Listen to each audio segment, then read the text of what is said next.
Hi, everyone. We're live from Simon & Schuster. It's Book Club Favorites. And today we're talking about Once Upon a River. Yay! I'm Dana from Atria Marketing. This is Laura from Atria Editorial. Hello. And Ariel from Atria Publicity. Hello. So we have like one from every column today, Yeah. which should make for an interesting conversation. True. We hope. Yes. I guess we hope. So we're really excited to be talking about Diane Setterfield's amazing, gorgeous, stunning novel, Once Upon a River. And we hope that some of you have read it. And if you haven't read it, please tune in and let us know what you think. And make sure that you drop a question in the comments. If you ask a question in the comments, you'll be entered for a chance to win a copy of the book, as well as our super secret book for next month. Yes, show and tell. Our super secret book for next month, which we'll reveal at the end. So as we go, feel free to drop comments and questions down below. So to get us started, Laura, would you introduce us to Once Upon a River? I would love to. So, Once Upon a River takes place in England in the 1800s, and it begins at an ancient inn on the River Thames on the darkest, longest night of the year, which is winter solstice. And the pub regulars are telling stories by the fire when a man bursts in, and he's carrying what appears to be this drowned little girl. But miraculously, that's not a spoiler, it's like the first 2 pages. Miraculously, the first is okay. not a spoiler. Miraculously, she comes back to life, but she's mute. She won't speak a word, so they don't know what exactly happened to her. And there are these 3 families in the town who all kind of think that she might belong to them in various ways. So the novel follows these families and what the little girl means to them and why ultimately they think that she might be theirs. And that's where we begin. It's like the fun initial kickoff mystery that becomes like not even the main point because you're just so dragged into this story as Diane starts telling it, kind Yes. of. Yeah. So like there's a girl and she comes back and all these people want her, but that's not the only reason you keep turning the pages. Absolutely. There's such rich characters, the setting is incredible, and the writing itself is like very lush and evocative. Yeah. We should talk about the setting. Yes, I want to start with the setting because you've mentioned like one layer of the setting, which is this ancient inn on the River Thames, which is like another layer of the setting. A because character. Yes, even. Absolutely. It's this sort of lush setting in pastoral, the English countryside. It's really beautiful. It's really misty and a little Mystic. Oh, mystical. Ariel. It's mystical, yeah. And did you guys know that Diane like walked the river? She walked the River Thames to get inspired, and like a lot of the places she writes about in the book are places she found walking along the river, and was like, oh my god, every single thing adds into all the layers in the book and all the setting characters. And there's even an actual Swan Inn. A real one. You can go there. Right. If you Google it, if you use the internet, there's pictures. You're already on it. Yeah. Step 1. So the Swan Inn, the Swan is the name of the inn, and it's all of the inns in this town along the River Thames are known for something, and this inn happens to be known for the art of storytelling. Yes. So this is where you go to sit and have an ale and hear A great story. a great story or tell a great story. Yeah. So and that is one of the themes throughout the book, which maybe we'll talk about a little bit later. Yeah. But so this Swan Inn is actually based on a real place, and the Thames obviously is based on a real place, but everything is a little bit It's like elevated and mystical, to come back to that Yeah. word, but also kind of, it's on a whole new level of like, is it spooky? Maybe. Is it magical? Maybe. There's all these things where it could be real life, it could be magical. The stories are elevated into this other character that we talked about. So there's real people, but then there's characters like the river, and there's characters like the stories themselves. And everybody has this interest in storytelling in a way that we all found really compelling, because stories are like cash in this time. Like, people who could tell stories were popular, the popular kids. the cool kids. The cool kids could tell great stories. So that's really interesting because, I mean, we hold a lot of, value in people who tell stories, and actors and musicians and things like that. Writers. And writers, like Diane Setterfield. And also, we have another book we were wanting to talk about this, that has a very similar setting and time frame and has the same, like, magical elements, just in case. Another book club favorite. So, yeah, a couple of months ago, if you've been following along, you may hear some of this and think it sounds familiar because a lot of the elements we're talking about are similar to the setting and the time from The Clockmaker's Daughter, which also takes place up the Thames in the same sort of time period, and also involves some of the same kind of modern technologies. Like there's early photography in both this book and in Clockmaker's Daughter, which I really loved. We should talk about that. Well, I already have a question from the audience because I'm not trying to be rude, but I have text messages from offended. Tell us. I have a question from Diana who wants to know, is this a modern fairy tale? Yes. In some ways, yeah. Kind of. Well, this is something that we had wanted to talk about as well. So, good question, Diana. Well done, you. So, what is the genre for this novel? Like, is it historical fiction? Yes. Or is it magical realism? Yes. I think it's a little bit of both. I would say, Yes. Fairy tale? Yes. It's all the above, which makes it so wonderful. And we are using magical to describe this book because it's that feeling you get when you're reading something that's so immersive. So this book takes you in lots of different directions and you have lots of feelings.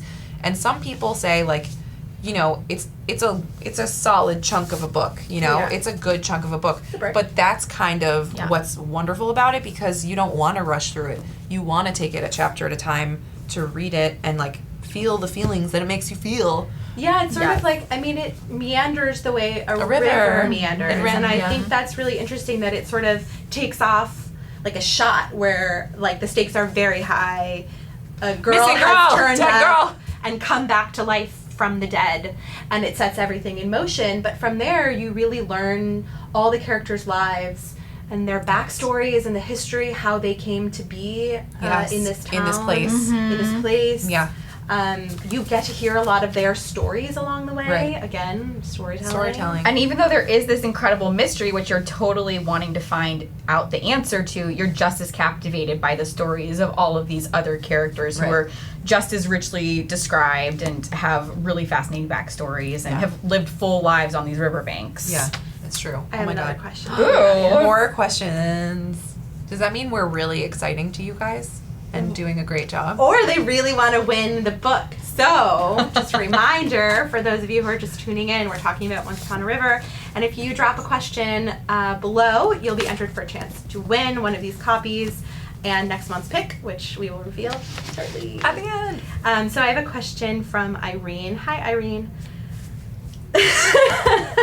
Did you have to get permission to use the Swan Inn's name in the book?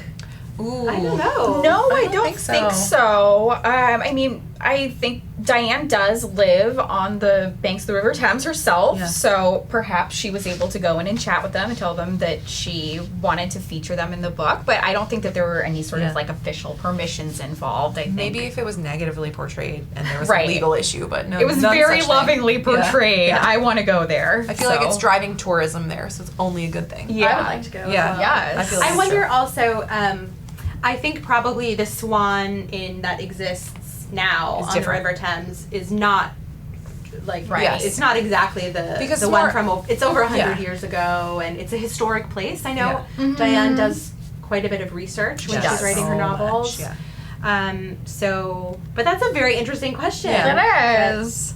And also other Only places. Diane can answer. I think there is a person in the book, a photographer who's based on a real person, but the name has changed too, that we Yes. discovered. So He's actually one of my favorite characters. Should we talk about our favorite characters? Yeah, okay. We're not going to go too deep into this because I know for some of you, you haven't read this, and so no spoilers.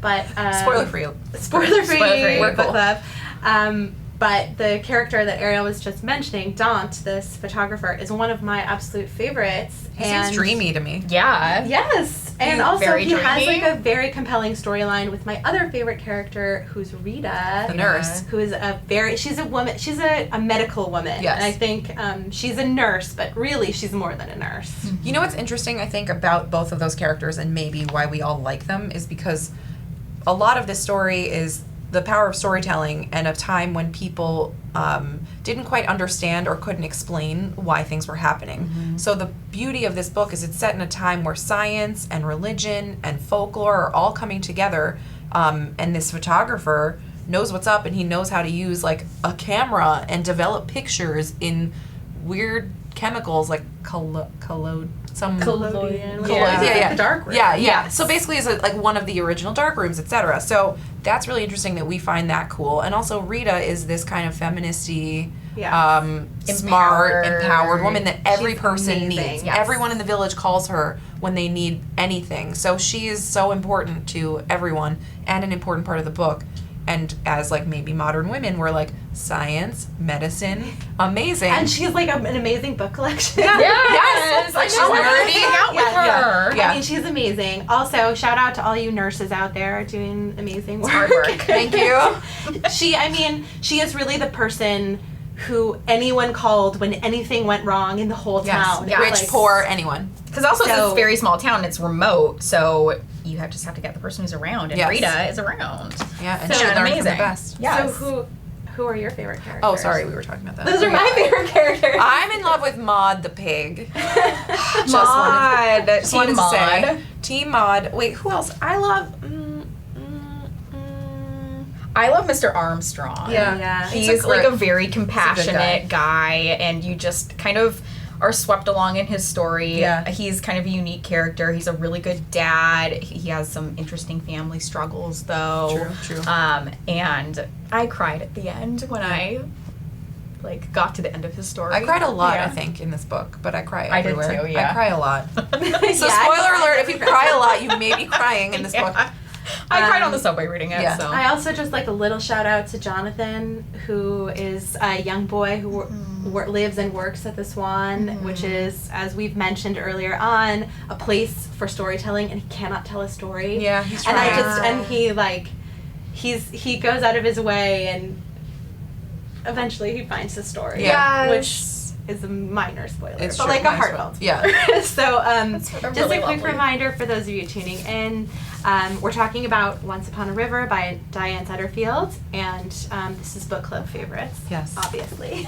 Oh, and she's the author of The 13th Tale, so yeah. shout out to The 13th Tale. If you guys Yes. haven't read that, that is also a must-add to your to-be-read list. It's a book about books, the way that this is a book about storytelling. Yeah. So for all you book lovers out there, you're Get definitely into going to it. want to check out Diane Setterfield.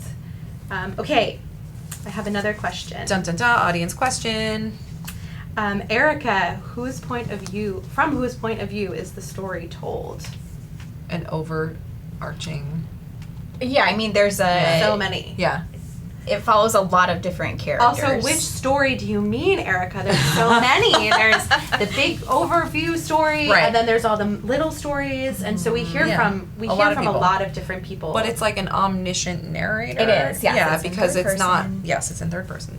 Um, Not to use, like, technical terms. I also really want to tell you guys this. Everybody in the comments, they love Rita too. Yes, Yes. Rita, she's so cool. Oh, she's so cool. We want to hang out with her. Rita, Yes. if you're out there, if you've managed to time travel 100 years, look at them. Simon & Schuster's Atria Books Well, Imprint bye. loves you. We'll buy you lunch. Yeah. You can diagnose our medical ills. Yes. Oh, Lots of I have a lot of hypochondriacs here. questions. No, Um, I don't think, just to go back to it, like, love Rita, love Dawn, love the pig, and love Armstrong. And I Love think those are Armstrong, the yeah. most redeeming, heartwarming, wonderful characters. But then also, there's some people we don't want to mention because they might be spoilery. But part of the thing that's so cool about this book is the way all the characters come together. Yeah. So if you are into that type of mystery and what's going to happen, you'll get the reward at the end of the book, but you'll, like, go along with the river until it comes to you, kind of. Oh. Yeah. That's nice. Everybody just take a moment for Ariel. I think here. there's also something that's really interesting about this one girl who washes up on shore, and everything that happens to her is sort of a little supernatural, as we've said, Yeah. but how her appearance touches the lives of everyone in the town and really brings everyone together in fascinating Yeah. ways.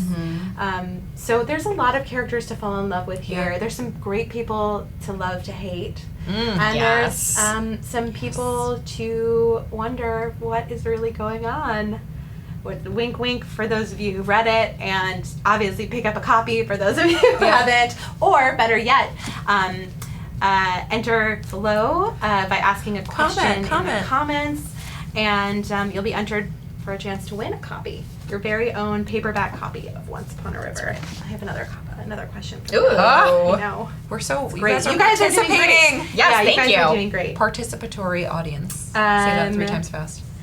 So Tammy would like to know, could this have taken place in a different time period? That's a super interesting question. Ooh. I think maybe it's the perfect time period that Diane chose because of those reasons that we mentioned, that like religion and folklore and science are coming together to create this kind of magical realism that we're not sure, like, is this girl dead? Is she alive? Like, is this science? Is this magic? What's happening? Yeah. So it's kind of set in the perfect time period for the way the elements of the story come together. But, like, would this be like a medieval story? I don't think they could figure it out. Well, We'd have feel different like, characters. Yeah, it would really change the Yeah. story to set it in a different time period. Yeah. But The characters ultimately, would be, it could happen. Totally. It would just be a totally Yes. different like, there's story. plenty of Yes. missing girl stories now, and we can mention them to you if you're interested. Where did she go? Who took her? When is she coming back? Okay. Is she coming back? Sorry. Right, Sorry. at its very core, Yeah. like a mysterious girl turns up. Who is she? Nobody knows. Everybody claims her. Yeah. Yes, that We've could got be- that for you in our Yes. mystery thriller genre. Check out SimonandSchuster.com. Something for everyone. Yeah. We'll put some choices of missing girl books Yeah. in the comments for you. I bet there's a list. All the missing girls? on off the shelf. Yeah. Oh, I yeah. mean, yeah. True. We'll find something for you. Yeah. Okay, Elizabeth, were any characters based on real people? Yes. Yes. Henry Dawn. Yes. Well, I think there must have been Ritas in the past, nurses who kind Yeah. of, like, were the every woman to everybody. Right. Yeah. And community figures. And The the- one that the we bar know, owners. the one that we know for sure is the Henry, photographer yeah. Daunt, Yeah. Yes. who was a historic Based on person. Henry Taunt or something like that. Yes. Taunt is the last name. I don't remember if it's Henry first. And then that's another interesting question that maybe Diane can help us Yeah. answer. Yeah.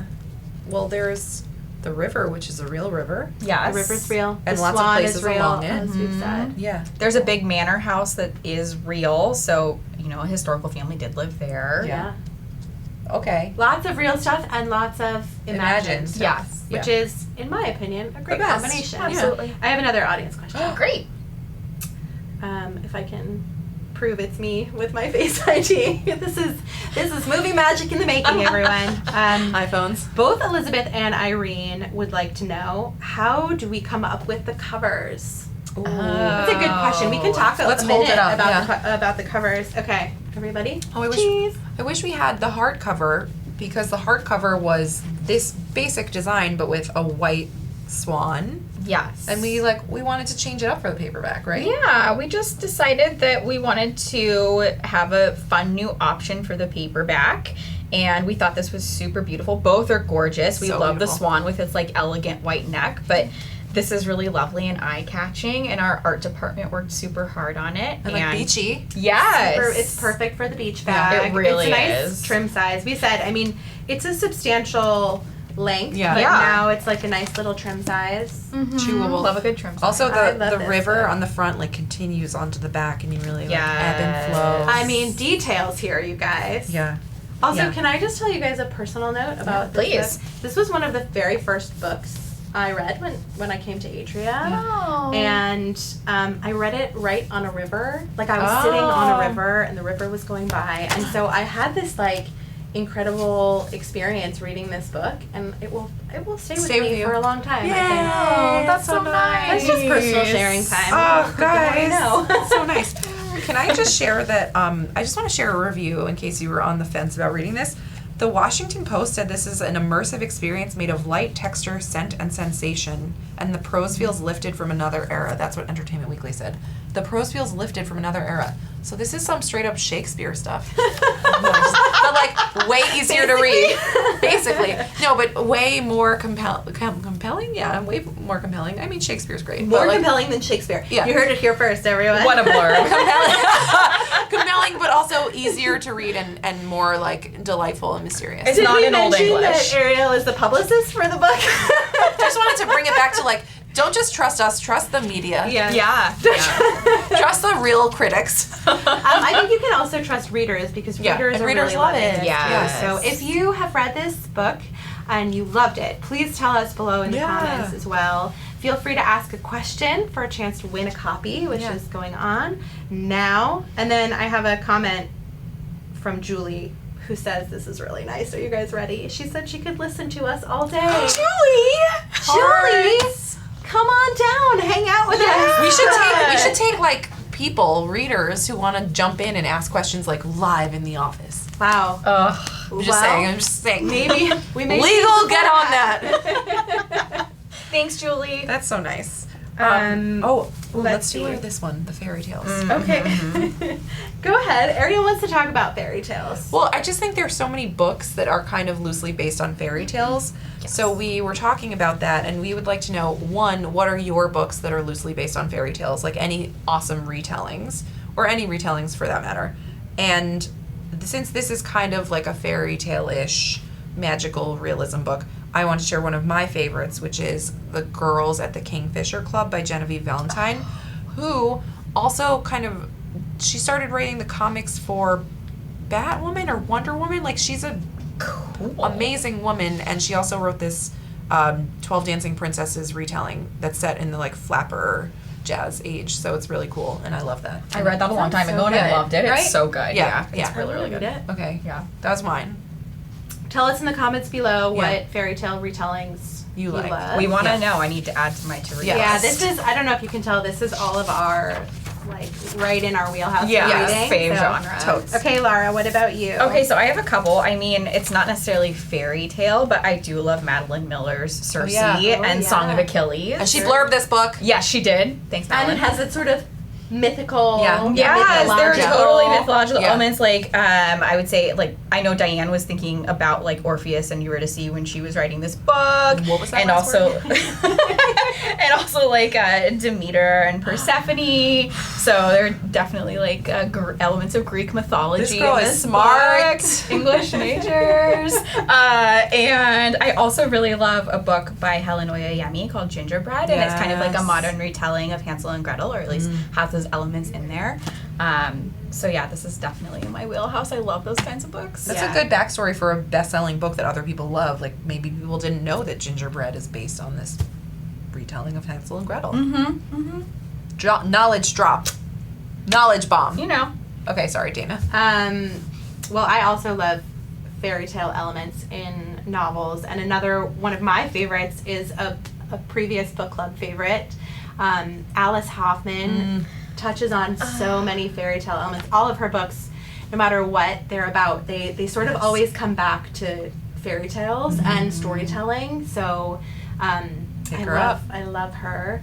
And then one of my all-time favorites is The Bloody Chamber by Angela Carter, which is truly like retellings, like crazy That sounds retellings kind of of scary. fairy tales. They are scary, but they're also I'm scared. really intriguing and like fascinating reading. And I pick them up every couple of years and reread Oh, just them. reread. Ooh. Yeah. Oh, it's like me and Harry Potter.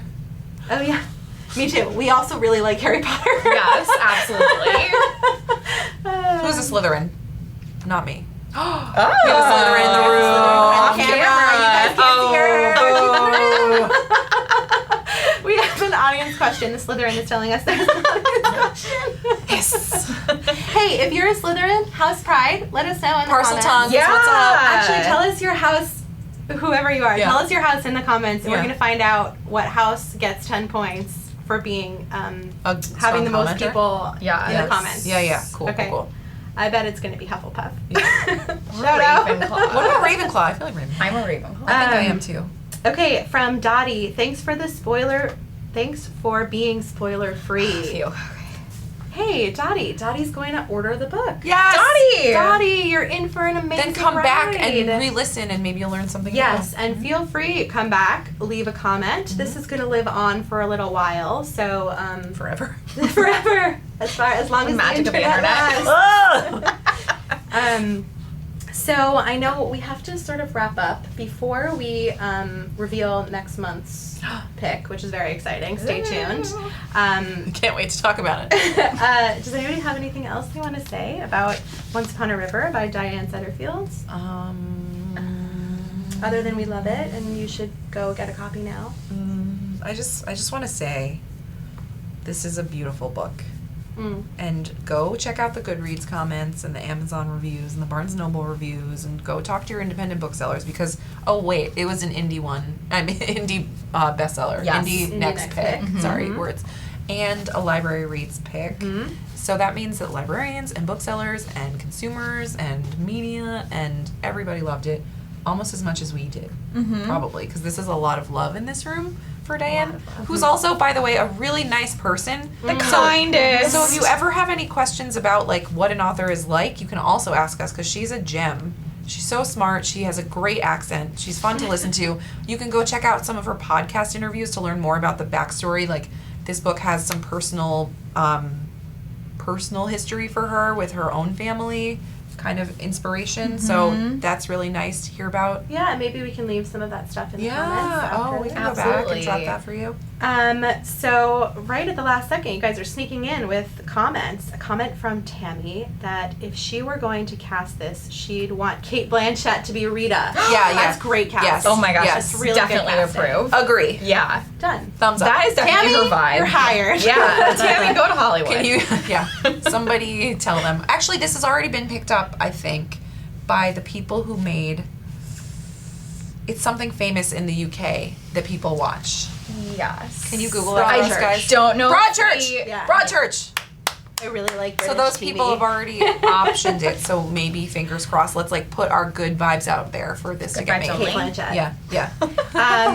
And it turns out we have quite a few Ravenclaws. Oh in the my gosh, comments. yes, You guys are right. Ravenclaws. You guys are right. Amazing. So it's that time. Okay. We're wrapping up Okay. this month's Book Club Favorites chat, and we're going to reveal next month's Book Club Favorite pick, which is...